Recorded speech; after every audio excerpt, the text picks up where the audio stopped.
eu sou a Valquíria, eu sou consultora de tributos federais, contábeis e agora da reforma tributária aqui na Scilex Contabilidade.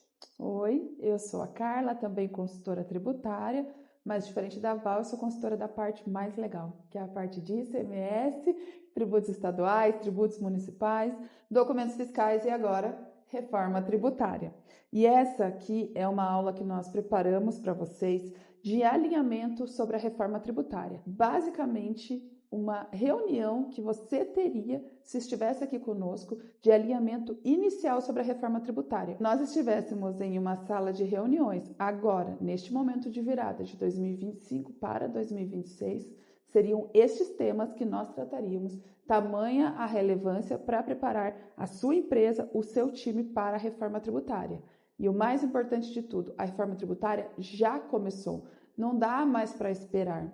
Sim, nós sabemos que ainda faltam regulamentações. Pelo menos no momento da gravação desse vídeo, ainda faltam muitas publicações.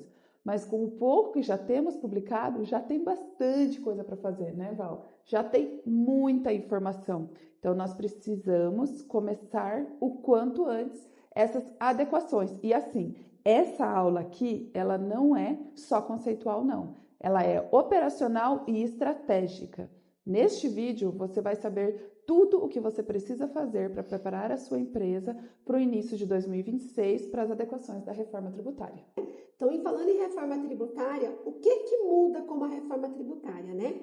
Então, a gente tem basicamente que hoje a gente tem os impostos sobre consumo, então é importante trazer aqui que a gente está falando da reforma tributária do consumo. Então, hoje a gente tem o PIS, COFINS, o ICMS e o ISS, e esses tributos serão substituídos pelo IBS e pela CBS. Então, o PIS e COFINS vai ser substituído pela CBS e o ICMS e o ISS serão substituídos pelo IBS. Aí, quando a gente fala dos novos tributos, a primeira pergunta que a gente ouve do empresário é qual será a alíquota?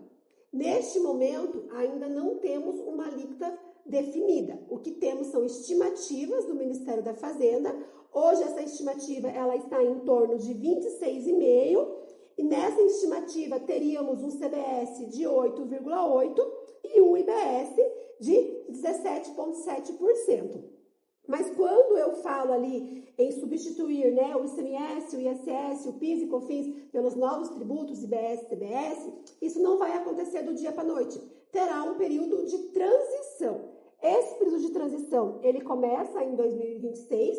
Em 2026 é considerado o período de teste da reforma tributária, né? Esse período de teste, a gente tem uma previsão de alíquota de 0,1 para o IBS e 0,9 para a CBS.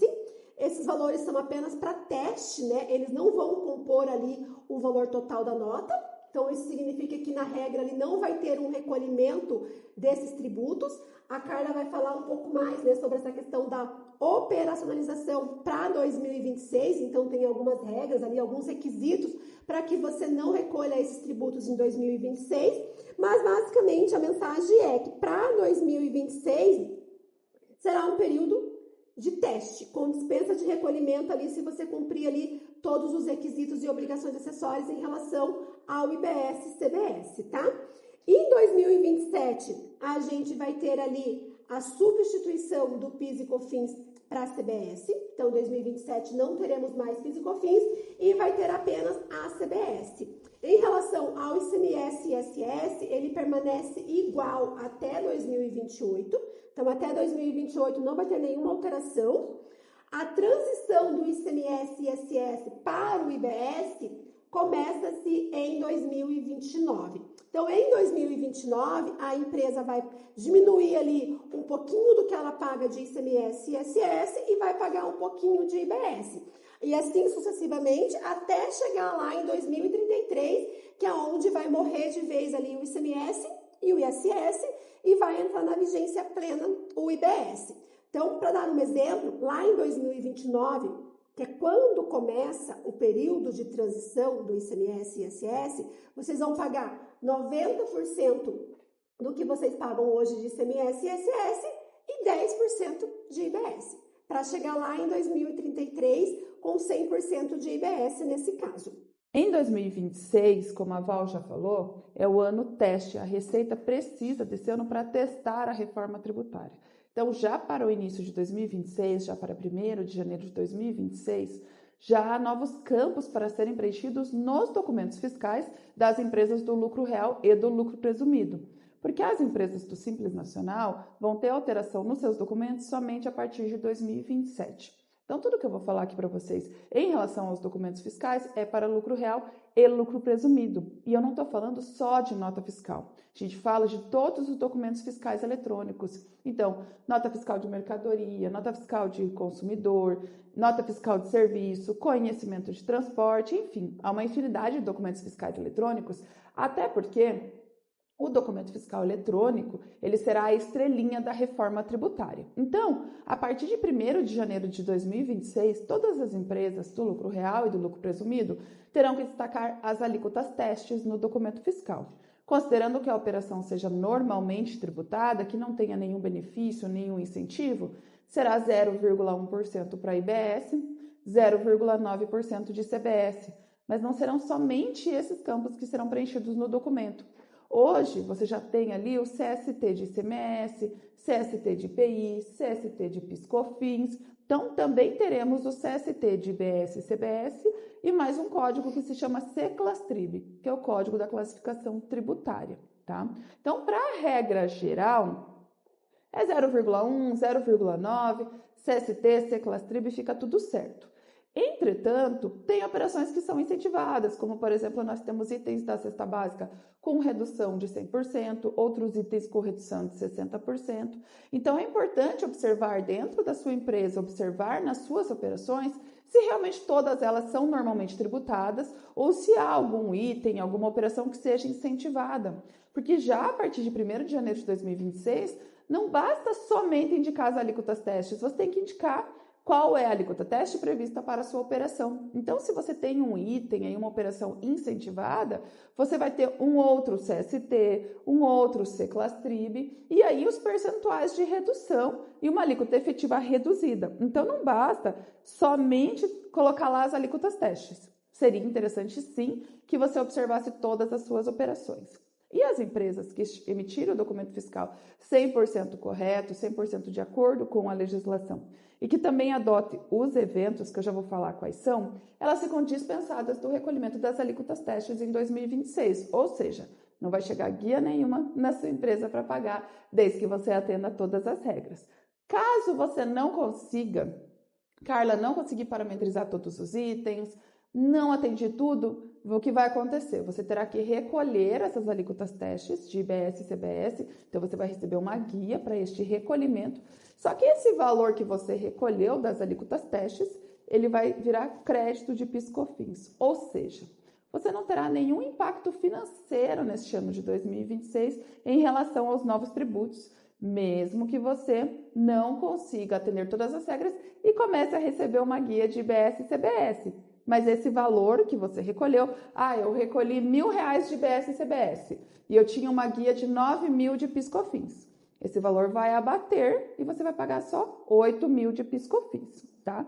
Eu também mencionei que há novos eventos. Sabe quando na sua empresa você recebe um documento fiscal e tem lá alguns eventos, como por exemplo, a manifestação do destinatário, aonde você marca lá desconhecimento da operação ou você confirma a operação. Esses já são alguns eventos do documento fiscal. E teremos novos eventos. Você talvez já esteja testando o seu sistema e talvez já tenha observado que nasceram ali novos eventos nesse campo. Então, um exemplo de um novo evento é se você comprar um bem para o seu ativo imobilizado. Então, quando esse bem chegar na sua empresa, quando você receber este documento fiscal, você já terá que registrar esse evento, que é bem adquirido para o ativo imobilizado. Há diversos outros eventos, esse é somente um exemplo. Então, sendo emitida a nota fiscal correta, atendendo a todas as normas da legislação e adotando os eventos, sua empresa será dispensada dos recolhimentos da alíquota teste em 2026. É importante a gente entender que na reforma tributária, até operações que não tinham documento fiscal passarão a ter, como, por exemplo, locação de máquinas, equipamentos, locações de imóveis, serão através, sim, de documento fiscal. Então, toda operação será através de documento fiscal eletrônico, Porque o documento fiscal eletrônico, ele é, como diz a Val, a estrelinha da reforma tributária. Porque todas as operações serão através de documento fiscal. Porque na reforma tributária, no novo sistema tributário brasileiro, a obrigação acessória é o documento fiscal. Hoje nós temos de obrigação acessória diversas. Nossa, tem SPED, tem DCTF, tem milhares. E no novo sistema tributário, tudo será através do documento fiscal, porque o que for indicado no documento fiscal será considerado confissão de dívida. Presta atenção nisso. Emitiu o documento fiscal, destacou lá a alíquota, indicou o valor de tributo, é confissão de dívida. Então, com o novo sistema tributário, quem define o tributo que a sua empresa paga é quem emite o documento fiscal na sua empresa. É o seu time de faturamento, é o setor financeiro, é quem emite o documento fiscal na sua empresa. Então, é extremamente relevante que o time responsável pela emissão de documento fiscal dentro da sua empresa entenda a importância deles no novo sistema tributário, entenda a importância do seu trabalho diário e entenda que são eles que estão definindo o quanto a sua empresa vai pagar de tributo. Até porque nós estamos aguardando ainda algumas publicações, talvez quando você vê esse vídeo já tenha publicado, mas neste momento ainda não, estão para sair as penalidades aí da reforma tributária. E uma delas, por exemplo, é cancelamento de documento fiscal após a emissão é de 20% do valor da operação. Então, eu já estou até falando que não vai mais cancelar documento, porque vai ficar muito caro. Caro demais, 20% do valor da operação para cancelar um documento. Então, se o documento saiu errado, nós teremos formas de correção. Então, nisso que nós vamos observar, se é um documento errado, entre em contato aqui com a consultoria, entre em contato com a Skrillex para a gente verificar qual é a forma de correção desse documento. Mas o seu sistema precisa estar completamente parametrizado, corretamente parametrizado, e o time responsável pela emissão ali alinhado com o time da TI, com o time do sistema, para que não tenham incorreções na emissão do documento para evitar penalidades para sua empresa, que elas são elevadas. Outro ponto muito relevante em relação ao documento fiscal, como eu já falei, todas as operações serão através de documento.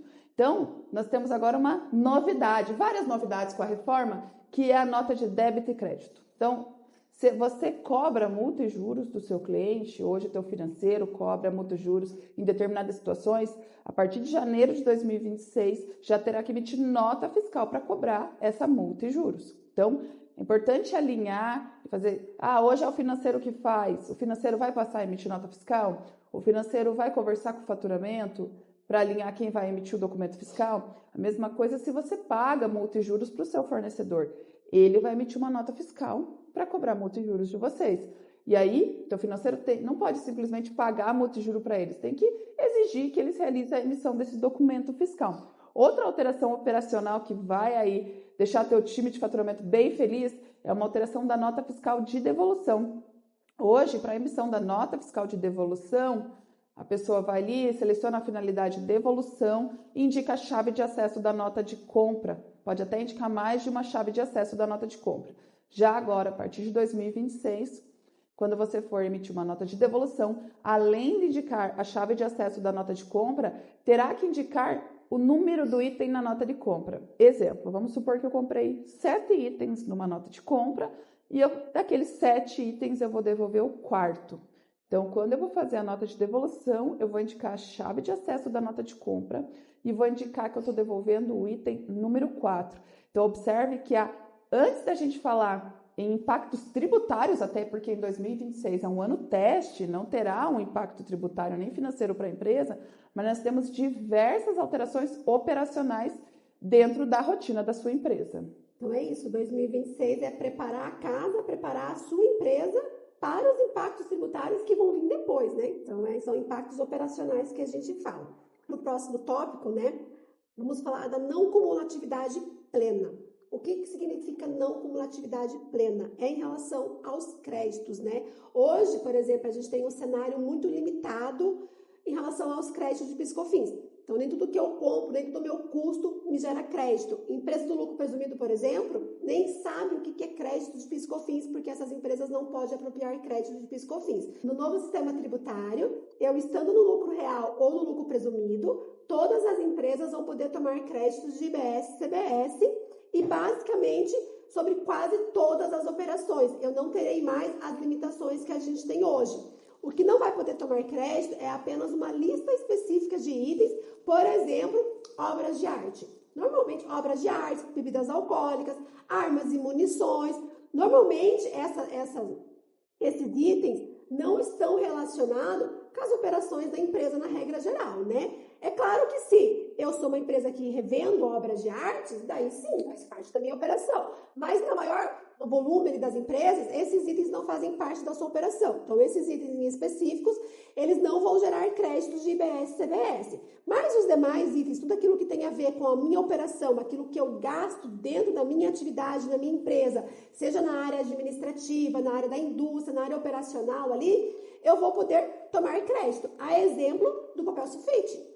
Um cafezinho que eu compro para fornecer para os funcionários, uma visita de um cliente, esses itens também vão gerar crédito. Por isso que se fala na não cumulatividade plena, que é basicamente todo o custo, despesas que a empresa tem para operacionalizar o seu negócio, vai gerar créditos de IBS e CBS. E isso é muito relevante e importante, porque pensa hoje uma empresa que ela está no lucro presumido, ela paga 3,65 de PIS e COFINS.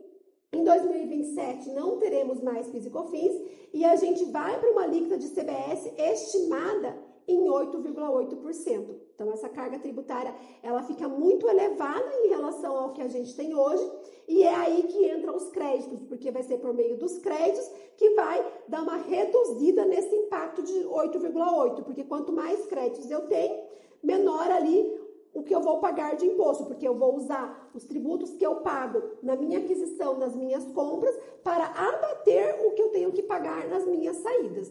E esse crédito é importante, só que para que eu possa me apropriar de crédito, tem um ponto bem relevante, é que o documento fiscal precisa ser emitido corretamente. Quando eu falo de documento fiscal emitido corretamente, eu tenho 2 pontos aqui. Primeiro, que se o documento não estiver correto, eu não vou poder tomar crédito.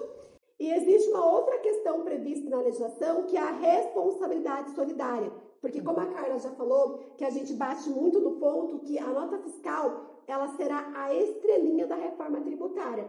E o que foi previsto? Que quando eu compro uma mercadoria de uma empresa que não emite nota, eu também vou ser responsável solidário pelo pagamento do imposto daquela pessoa que vendeu para mim sem nota. E fora isso, tem a questão do crédito. Então, são 2 pontos importantes ali que envolvem, né, o documento fiscal, que é pela questão da responsabilidade e pela questão de eu usar esse crédito para diminuir os efeitos que vai ter na carga tributária do CBS para o PIS e COFINS, por exemplo. E lembrando também, né, Val, que eu vou poder tomar crédito desde que o documento fiscal tenha sido emitido corretamente e o tributo pago pelo fornecedor.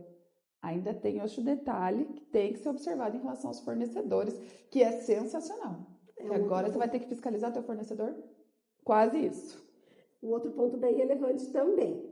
E falando em crédito, a gente entra agora na precificação. Por isso que a gente fala, precificação não é tributário, né? Precificação é uma questão do negócio da empresa. Então, a gente diz aqui que essa reforma, neste momento agora, de tributário, ela só tem um nome. Porque do resto, envolve muito mais questões de negócios, questões operacionais ali da empresa, do que de tributário em si. Então, quando a gente fala de precificação, a gente sabe que os créditos impactam nos meus custos, porque quanto mais crédito eu tenho, menor o meu custo. E o custo, ele é a base inicial para a formatação de um preço de venda, por exemplo. Então, se eu tenho crédito, meu custo é menor, consequentemente eu consigo trabalhar com um preço de venda melhor lá na frente. Então, para as empresas do lucro presumido que não estão habituadas, né, a trabalhar com crédito de PIS e COFINS, vai trabalhar com créditos de CBS e isso vai impactar na precificação.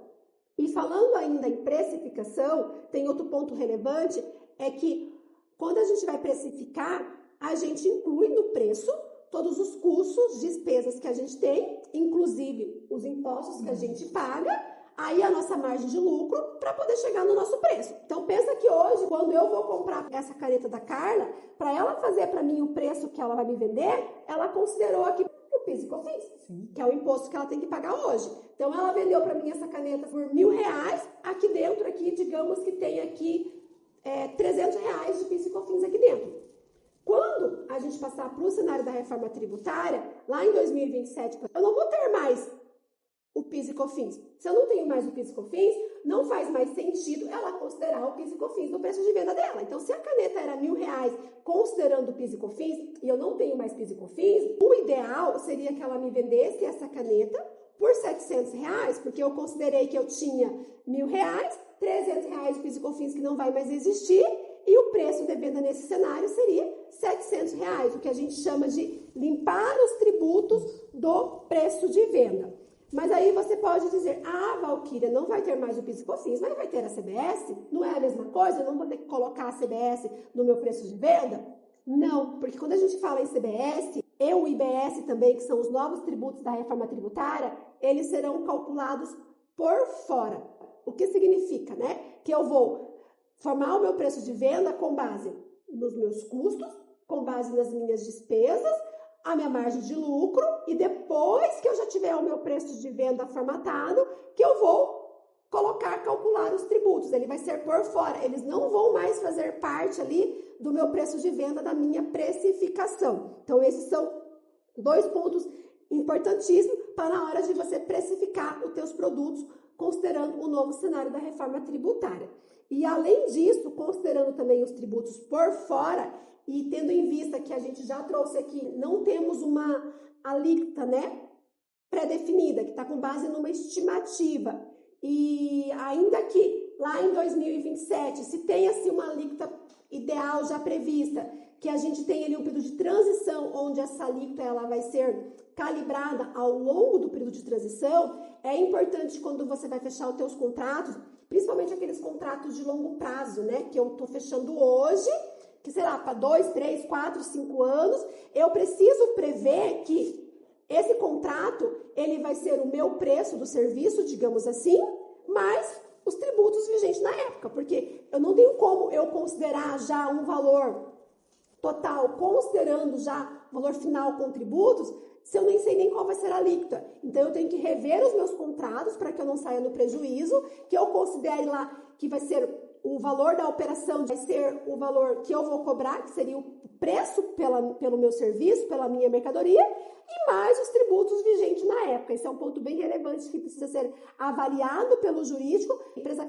acaba tendo prejuízo se ela não prevê esse impacto dos tributos no contrato dela. Isso. Partindo agora para um outro ponto bem relevante, que poucas pessoas se atentaram, é o impacto financeiro da reforma tributária. Antes mesmo dela ter um impacto tributário, a gente já viu que será operacional e também financeiro. Eu vou dar um exemplo aqui para vocês que acontece todos os dias. Vamos pensar que hoje é dia 2 de outubro, início do mês. Eu vendi essa caneta aqui para a Valquíria. O valor da caneta é 10 mil mais 3 mil de tributos, 13 mil reais de venda para a Val. E ela me pagou à vista, dia 2 de outubro. Entrou aqui 13 mil reais no meu caixa, 10 mil é o valor da mercadoria, 3 mil são tributos. Então, se eu for observar aqui, o ICMS eu vou pagar no início de novembro, o PIS/COFINS eu vou pagar lá no dia 25 de novembro. Fica quase 2 meses esse valor do tributo aqui no meu caixa, no meu fluxo da minha empresa. E ok, a empresa trabalhar com esse valor e pagar os seus tributos na data vigente. Então, não tem problema nenhum. Com a chegada do split payment, que eu tenho certeza que você já ouviu falar, porque se fala em reforma tributária, o pessoal gosta de falar de split payment. O que vai acontecer? Eu vou vender aqui a mesma caneta, 10 mil reais da caneta, 3 mil de tributos para a Val. Ela vai fazer o pagamento através de uma instituição bancária, pode ser Pix, cartão, boleto, qualquer coisa que circule para uma instituição bancária. Só que o que vai acontecer? No momento em que a instituição bancária receber esses 13 mil reais, ela já vai ter acesso à nota fiscal, já vai saber o que está destacado de tributo naquele documento fiscal. Ela vai pegar o parte do tributo, que é os 3 mil reais, e recolher para o órgão competente e vai voltar para o meu caixa só 10 mil reais. Ou seja, eu não fico mais com aquele dinheiro no meu caixa, trabalhando com ele até a data que eu vou pagar o tributo. No exemplo que eu dei, eu fiz uma operação dia 2 de outubro, fica lá 1 mês e meio aquele valor do tributo no meu caixa, nesse meio tem 2 folhas, tem um ICMS antes, tem um PIS/COFINS antes, tem outros tributos e ok. Com o split payment, o valor do tributo vai direto para o órgão competente, seja ele a União ou o comitê gestor, e não circula mais no caixa da empresa. Isso pode impactar diretamente o fluxo de caixa da sua empresa. Então, é interessante que se a sua empresa opera dessa forma, e ok, não está errado, que vocês já comecem a analisar e fazer um planejamento financeiro para que no decorrer de 2026 vocês verifiquem uma forma de serem minimamente impactados com a chegada do split payment, que se fala que mesmo nós temos hoje a previsão de 3 split payment, mas pelo menos algum deles deve começar a acontecer em 2027, outras pessoas falam 2029. No início do split payment a gente nem acreditava que ele ia acontecer, mas da sua forma mais simples eu já estou até acreditando que ele começa em 2027. Então, é impacto no seu fluxo de caixa, no seu capital de giro. Então, a gente não está falando de tributário, a gente está falando de financeiro. Então, verifique o quanto isso pode impactar a sua empresa para que você se antecipe e faça disso uma estratégia na sua empresa. Outro ponto também que o setor financeiro será impactado é em relação às notas de crédito e débito. Eu já dei um exemplo anterior sobre multa e juros. Mas há outras situações que geram ali a emissão de notas de débito e crédito, que é importante analisar dentro da rotina da sua empresa. Hoje, com quem que está essa rotina? Está com o financeiro. Vai continuar com o financeiro? O financeiro vai ter que trabalhar junto com o faturamento? O financeiro, o faturamento junto com o administrativo? Será que não tem que aumentar algum time, aumentar o faturamento, aumentar o financeiro para atender a todas essas novas operações que serão alteradas dentro da rotina da sua empresa? Então, é muito importante que sejam analisadas, porque observe que esses impactos operacionais, eles ocorrem já. Início janeiro de 2026. E antes de eu passar para o próximo tópico aqui, a Carla falou bastante, né, do split payment que vai impactar o fluxo de caixa e o capital de giro, né? E por que é muito importante você fazer esse planejamento estratégico que a Carla trouxe aqui? Porque pensa que se hoje, né, a sua empresa ela depende desse dinheiro do imposto para pagar outras questões até chegar ao vencimento do imposto e você não vai ter mais esse dinheiro, o fluxo de caixa pode ficar prejudicado e pode ser que você precise de recorrer a recursos de terceiros. E o que a gente enxerga no mercado é que quanto mais demanda, né, mais alto o valor. Então, lá na frente, se muitas empresas começarem a procurar crédito, a tendência é que fique mais caro.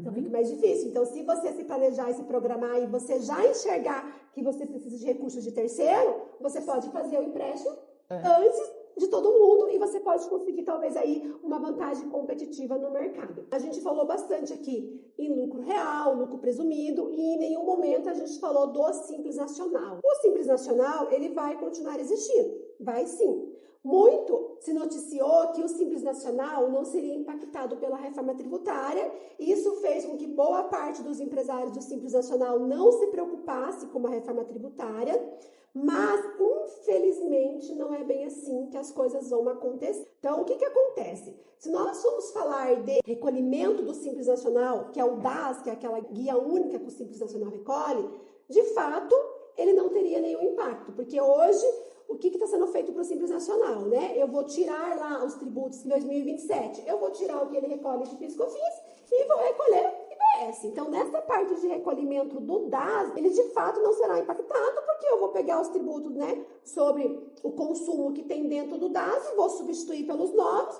A guia não vai ter alteração de valor, porque não teve alteração desses percentuais, desses tributos na guia do DAS, e teoricamente a vida que segue. Mas não é tão simples assim, porque o que acontece? A gente falou bastante aqui na questão dos créditos, né? Eu disse que as empresas do lucro presumido que sai de uma alíquota de 3,65 e vai para uma alíquota de 8,8 estimada de CBS, vão querer crédito. E as empresas do Simples Nacional, como que vai funcionar? Eu disse também que o crédito, ele é com base no documento fiscal. Por isso que o documento fiscal precisa estar emitido corretamente. Então, trazendo isso, o que eu tenho? Hoje, o Simples Nacional, quando ele emite o documento fiscal, ele não informa, por exemplo, lá as alíquotas de PIS/COFINS.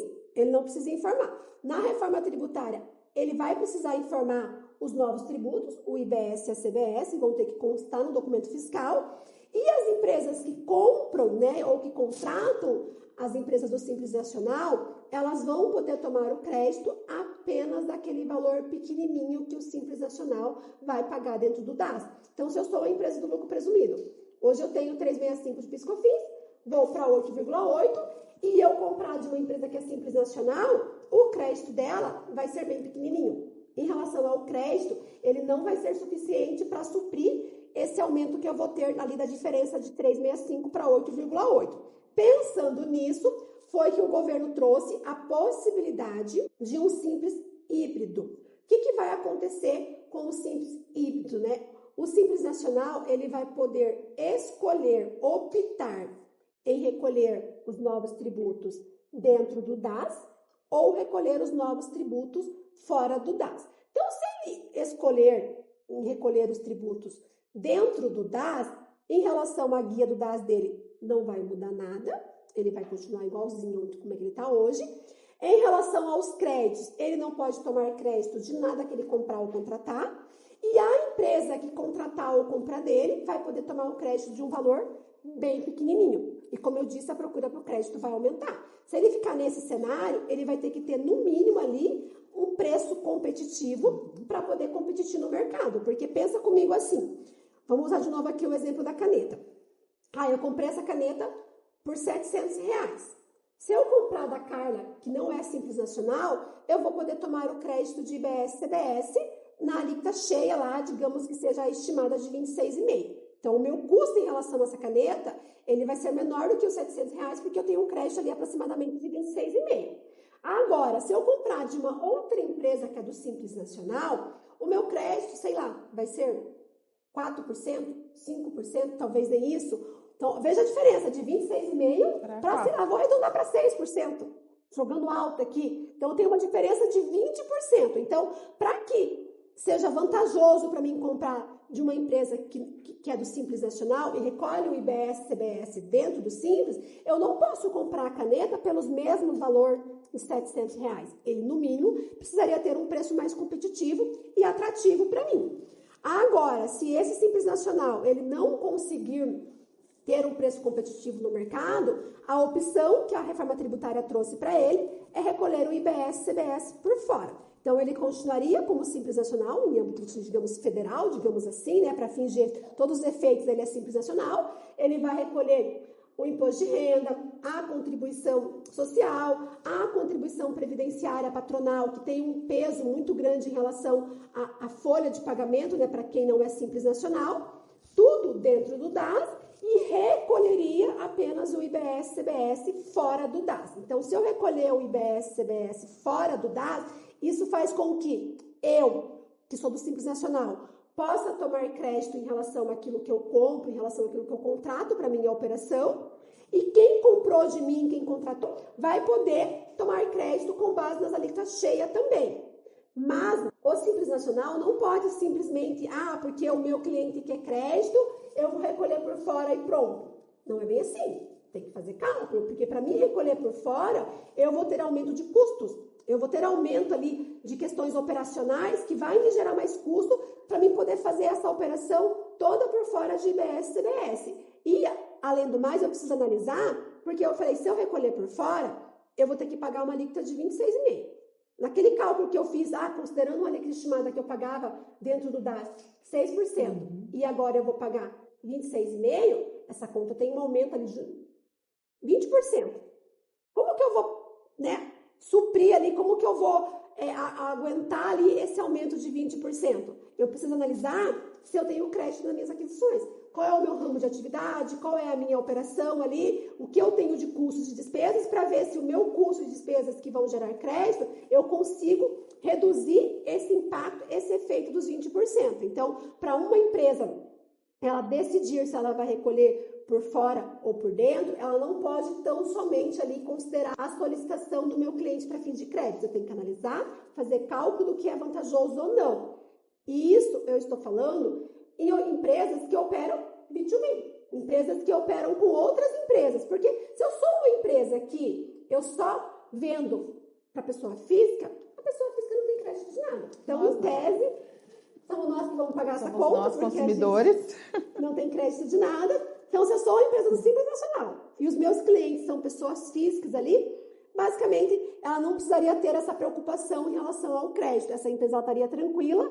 De fato, ali dá para se dizer que a reforma tributária não vai ser impactante para ela no volume ali que a gente verifica em relação aos créditos. Agora, se eu sou B2B, eu preciso pensar, analisar essa questão. Aqui na Skrillex, a gente já tem os nossos clientes recebendo comunicados e questionamento dos seus clientes para saber como eles estão se comportando em relação à reforma tributária. A gente também já está orientando os nossos clientes, que não é simples, perguntar para os fornecedores dele como que eles estão se comportando em relação à reforma tributária, porque a gente precisa saber se eles estão preparados, porque a gente viu ali a questão da responsabilidade do documento fiscal, se eles são simples nacional, né? Se eles vão recolher por dentro ou por fora, porque a gente viu que os créditos impactam o meu custo, que impacta a minha precificação. Então, se eu estou fazendo a precificação para o próximo ano, eu preciso saber se eu vou ter crédito, eu não vou ter crédito. Se o meu fornecedor é do Simples Nacional e ele vai recolher por dentro, se eu tenho outros fornecedores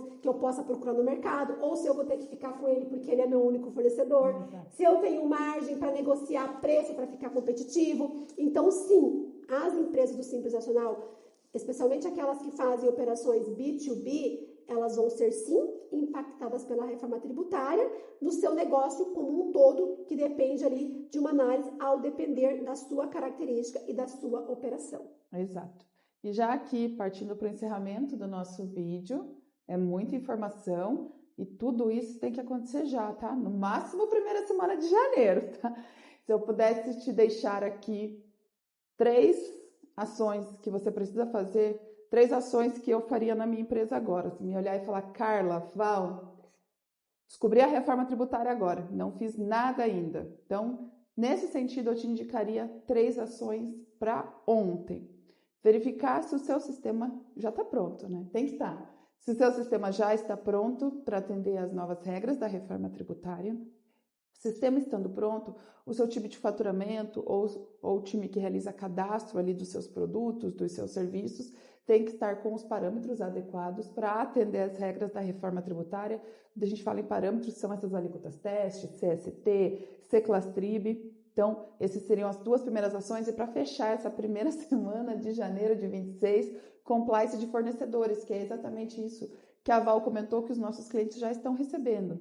É você acionar os seus fornecedores, notificar eles, mandar um e-mail, falar, olha, vocês estão se adequando à reforma, tua nota já está ok, qual é o teu regime de tributação, você vai continuar neste regime de tributação e também observar se os seus fornecedores são bons pagadores de tributos, porque o seu crédito só será permitido se o seu fornecedor pagou o tributo. Então, essa ação com o teu sistema, verificar se o sistema está ok, com o cadastro dos seus produtos, se o teu time de faturamento já está ciente de todos esses impactos que terá ali na operação já em janeiro de 26 e começar ali a trabalhar com os seus fornecedores. Então, essas seriam as dicas que eu te daria agora. E a gente precisa entender, eu espero que vocês já estejam compreendendo, que a reforma tributária é tributária só de nome, como diz a Val, neste momento ela é tributária só de nome.